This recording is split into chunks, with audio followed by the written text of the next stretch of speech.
La plus grande prison, c'est celle qu'on construit dans notre tête. La bonne nouvelle, la clé est entre nos mains. Alors pourquoi abandonne-t-on parfois avant même d'avoir essayé? Imaginez un éléphant attaché à une corde fine. Il ne bouge pas, non pas parce qu'il ne peut pas, mais parce qu'on lui a appris qu'il était incapable dès son plus jeune âge. Soyons francs, on se l'est tous déjà dit. À quoi bon essayer? Ça ne marchera pas. Eh bien aujourd'hui, je te propose dans cette vidéo de briser cette corde invisible et je vais te montrer comment reprendre le contrôle sur tes ambitions. Dans les années 1960, faisons un petit retour dans le temps. Le psychologue et chercheur Martin Seligman a mené une expérience plutôt troublante sur des chiens. Ces chiens étaient placés dans une situation où ils recevaient des chocs électriques qu'ils ne pouvaient pas éviter. Peu importe ce qu'ils faisaient, leur effort était en soi inutile. Mais voici le plus perturbant. Plus tard, lorsqu'on leur a donné la possibilité de s'échapper, ces chiens ne bougeaient pas. Ils restaient immobiles, convaincus que leurs actions, leurs tentatives pour sortir ne servaient à rien. Ils avaient appris à être impuissants. Et nous, en tant qu'humains, nous faisons finalement souvent la même chose. Combien de fois, après des échecs répétés, on se dit « ça ne sert à rien ». On cesse d'agir, non pas parce qu'on est incapable, mais parce qu'on a appris à croire que nos efforts n'ont aucun impact. Seligman, qui a développé le concept de l'impuissance acquise dans les années 1960, a démontré que c'est ce cercle vicieux où beaucoup finissent par croire que leurs efforts n'ont aucun impact. Autrement dit, la théorie de l'impuissance acquise décrit la perte de confiance en soi et la croyance en l'incapacité à réussir en raison d'échecs répétés ou de l'absence de résultats positifs. En d'autres termes, lorsque quelqu'un entend constamment qu'il ne pourra pas réussir, eh bien il est plus susceptible de croire cette idée et de renoncer avant même d'essayer. Et à ce moment-là, il est bon justement de se poser cette question. Combien de fois vous êtes-vous dit pourquoi essayer? Ça n'a jamais marché avant. Peut-être dans votre carrière, vos relations ou même pour votre santé. Combien de fois avons-nous déjà décidé de nous mettre au sport? Vous savez, avec un enthousiasme en achetant de nouvelles baskets ou en nous inscrivant à une salle de sport. Pour finalement quoi?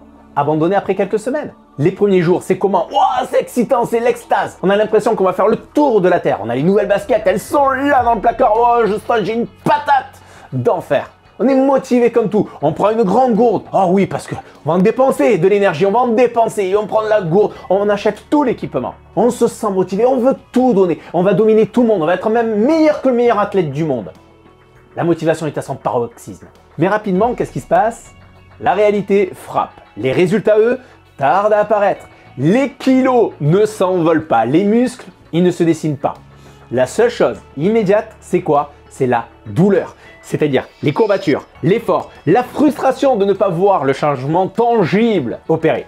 Et progressivement, eh bien, chaque séance devient plus difficile à justifier et à chaque fois qu'on renonce, eh bien, il y a cette petite voix qui dit « Le sport, ce n'est pas fait pour moi ». Ce n'est pas que l'effort physique était inutile, pas du tout, mais c'est que le manque de résultats immédiats a renforcé cette croyance limitante. Et avec le temps, cela pousse notamment à renoncer avant même d'explorer des moyens adaptés à son rythme et à ses besoins. Et si cette douleur finalement était en fait, posons-nous la question, un premier signe que quelque chose bougeait. C'est vrai, le vrai problème, c'est que chaque fois qu'on renonce, cette croyance limitante, qu'est-ce qu'elle fait? Elle se renforce. Elle fait croire qu'on est incapable, alors qu'en réalité, on est simplement bloqué par une illusion. Celle que le passé définit comme le futur. Si je n'ai pas de résultat, c'est que ça ne marche pas. Mais voici une chose importante. Ce que l'on ressent n'est pas en soi une vérité absolue. C'est une croyance que l'on peut déconstruire. Et notre passé définit finalement notre présent, mais pas notre avenir. Notre passé définit notre présent, mais pas notre avenir. Vous savez, quand on y réfléchit, nous sommes la seule espèce animale à avoir le pouvoir de décision. Le mythe que l'on doit casser, c'est celui-ci. Si j'ai échoué avant, je vais échouer encore. Non, le passé ne détermine pas encore une fois notre avenir. Reprenons l'étude de Seligman. Les chiens de l'expérience avaient fini par croire qu'ils étaient condamnés à subir. Mais lorsque les chercheurs les guidaient doucement vers la sortie, qu'est-ce qui se passait? Ils réapprenaient à essayer. Et toi aujourd'hui, tu peux faire pareil, réapprendre à agir, à croire que tes actions comptent. Et pour ceci, voici la méthode que je te livre aujourd'hui. Premièrement, commence petit. Fixe-toi pour cela un objectif atteignable aujourd'hui. Par exemple, cela peut être écrire un mail que tu repousses depuis des jours. Ou peut-être commence sinon une tâche simple qui te semble accessible. Car chaque petite action compte. Deuxièmement, ce que je te te recommande de faire, c'est de redéfinir l'échec. Qu'est-ce que ça veut dire? Ça veut dire, en étant pratico-pratique, note chaque fois que tu te dis « je ne peux pas » et pose-toi cette question. Est-ce que c'est une réalité ou juste une peur irrationnelle? Car en te concentrant sur les faits, tu verras que bien souvent, cette croyance limitante finalement n'est pas fondée. Et rappelle-toi que tu dois être focus sur l'objectif pour tenir le cap. Mais tes efforts, eux, sont calqués sur le processus et non sur le résultat final. C'est ce qui te permettra de tenir sur la durée. Parce que bien souvent, comme l'exemple de tout à l'heure avec la salle de sport, on est focus sur le résultat final, mais pas sur le processus. Donc on se décourage. Le but, c'est de se dire, j'ai l'objectif final en tête, je veux atteindre ce résultat-là, mais pour y parvenir, je dois enclencher le processus étape par étape. Et troisièmement, justement, pour te permettre de ne pas rester bloqué, c'est bien sûr de célébrer tes réussites. Ah, là, on l'aime, ce troisième point.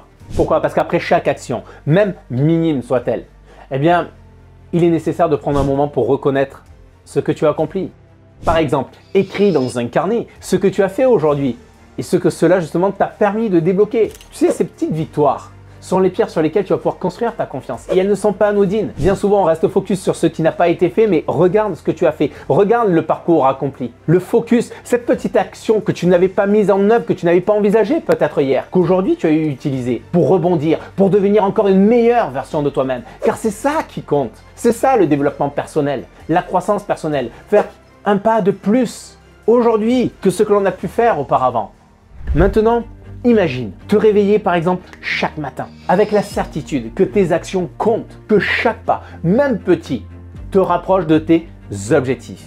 À court terme, ça va t'apporter quoi? Une montée de motivation, de fierté. Et à long terme, là c'est plus intéressant, c'est qu'on construit quoi? Une vie qui est alignée sur ses propres ambitions. Tu sais, dans l'expérience, les chiens qui réapprenez à agir, retrouver, je dirais, une certaine forme de liberté. Et chez nous, eh bien c'est pareil. Chaque action, même minime, ramène vers son pouvoir d'agir.